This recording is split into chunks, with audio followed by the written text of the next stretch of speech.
Hello folks, welcome back to UK Rails and More. Hope you're all keeping safe and well. I'm going to today I've decided to do a little bit more with this small lockdown layout, come display layout, whatever you want to call it, and basically do a little bit more on it. So looking at making some kind of access route between the fields effectively. Where the rails go over the top, and also just to perhaps build a kind of a farm track or something. I'm going to put another board underneath so that it'll allow us to do that. So I'll make a start and give you a shout back in a bit. But yeah, that's the embankment we made before. Have a look at my previous videos if you want to see how I did that. Speak to you in a bit. Okay folks, just to bring you back, so all I've done, I've just used the Stanley knife to carefully cut down this side and this side, and then I cut across the top, and then I've just basically folded the part of the box in on itself, so the bit that was up there, I've just folded that down. The main thing to express here is the box shape of it. If you can basically be careful to not cut too far up, because it's that shape of it that gives it the strength. And again, at the bottom section here, I've not cut all the way through, I've just folded it back, so it still basically retains quite a bit of rigidity. The track, of course, is going to add a little bit as well, but the basic box shape is still the same. So and I've just cut a small square bit at the back. Now it's only supposed to be visual from one side here, but that's all that's going to do, is it's just going to allow a bit of light through when we're looking from the other side.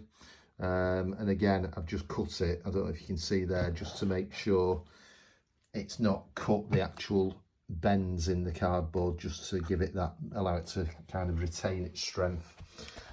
So yeah, obviously now I'm going to attach the lower board, and then basically some cardboard sides and a cardboard top as well, because as I say, we're just using basic materials for this one, but that should give a decent visual effect once I've got a little road on it, hopefully. So yeah, I'll crack on with that and bring you back in a bit. Okay folks, welcome back. I'll let you know what I've done with this now. As you can see, I've made a little bit more progress on the connecting access point that goes under the embankment, presumably between two fields, just for farm traffic, etc., to get underneath. Basically, I've cut two widths of cardboard, the width of the overall embankment, and then just through making them a little bit bigger to start off with, and then gradually just trying them in and just shaving a little bit off each time, you can get it quite a good fit.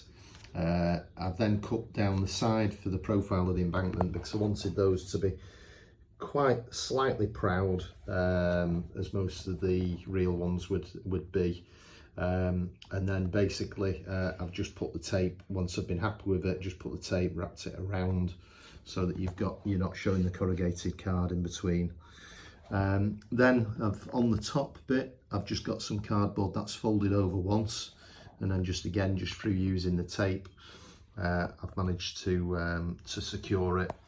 And again, you've got some thickness of that, so there should be some profile. I've not measured it out to proper scale or anything like that, because it's not really what it's about, this project. It's about just seeing what I can do with a few raw materials basically, and what I can put together, just very much a temporary thing.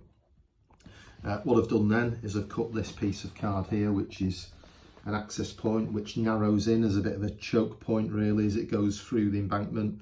And again, that's just been cut, and then gradually, trial and error, shave a little bit off each time, and then that allows access under the embankment and secured under there as well. I've done the same thing on the other side there.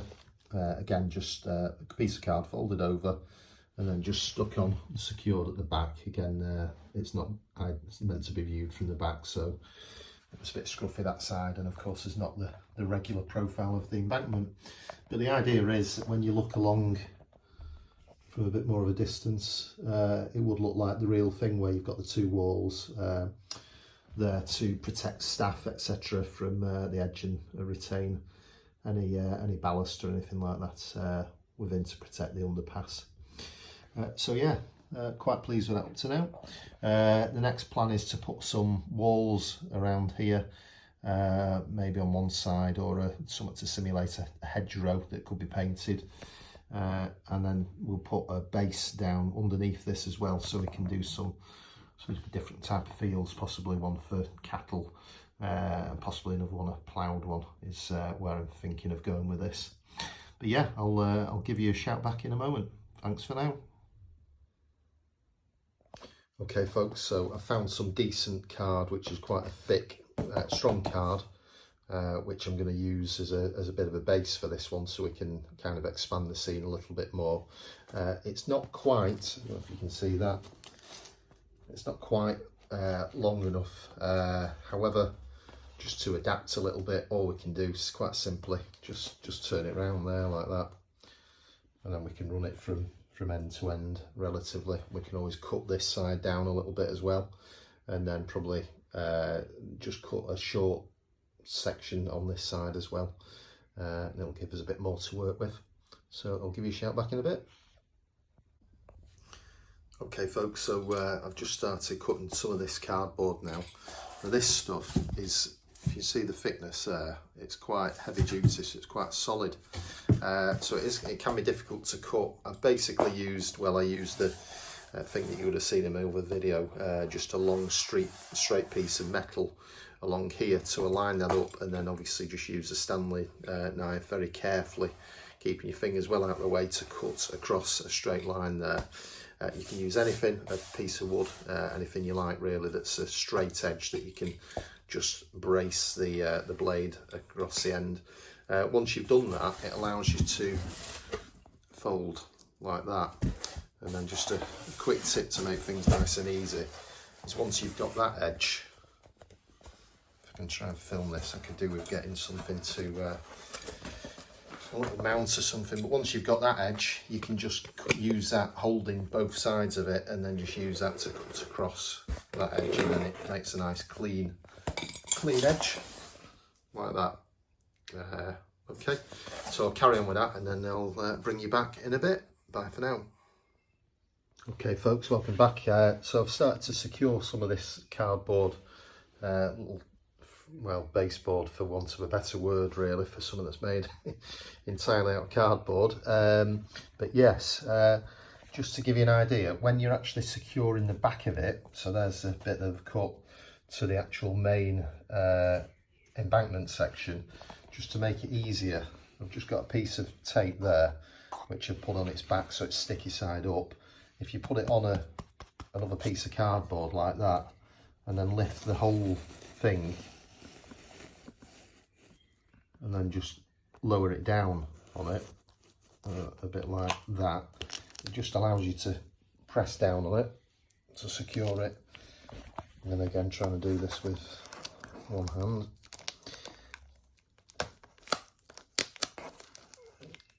There you go. So it just allows you to secure it much easier, rather than getting yourself stuck to the tape, etc., and it all ended up a bit pear-shaped. So that's what you do, and then you obviously, when you get to the end of it, you can just patch any bits up, just neaten it up a little bit. But again, it's not scenic, that side of the structure. So yeah, just a little tip there. I'll carry on and bring you back. Okay folks, welcome back. I'm just building a bit of a wall now, or it's either a wall or a hedgerow really, just to go around the sides to separate the two sides of the field. And just again using this thick card, but what I'm doing is, if you want to make that bend around, as long as you've got the corrugation effect going upwards like that, you can simply just keep twisting it and bend that round, and basically you end up with a nice curve like that you can use just to make a curve feature, which is a bit more interesting than the road just coming straight out. Okay, I'll shout you back in a sec. Okay, just when measuring this up, obviously you want just to give you an idea, just to mark the height that you want the wall to be at that end there. So I've just made a little mark there, you can't quite see it. And then also the the measurement from that end to this end, so I've just marked where you see that cut there, that's the distance. I'm just going to angle it up a bit just so it looks a bit better against the edge of the baseboard, and then obviously the height from there and the marking of the height I've made on there. So I've got that one there, and then there's the one there, and I'm just going to draw a straight line from those and then just cut that along, and it should be just right for us for this kind of gradual gradient. Bring you back in a bit. Okay folks, welcome back. I've now secured those in place, again just using the tape, packaging tape. Folded it over the top so it just makes it look a bit more of a naturally looking more like a wall or a bit of hedgerow. Obviously I could attach stuff to this now, just to the scenic materials, etc. But it'll just give the general idea for now of that little lane opening up and then going into the underpass. So I think I'm going to wrap it up for now. More to come. I've got another review, another locomotive review coming up, and possibly if the weather's due to brighten up a bit towards the middle of the week, all being well, so we should have some good lighting for another running session. So if you've watched up to now, thanks very much for watching. To anyone who's subscribed recently, and of course long-term subscribers, thanks very much. That's much appreciated, and look after yourselves, and I'll bring you back for more soon. Thanks for now, bye.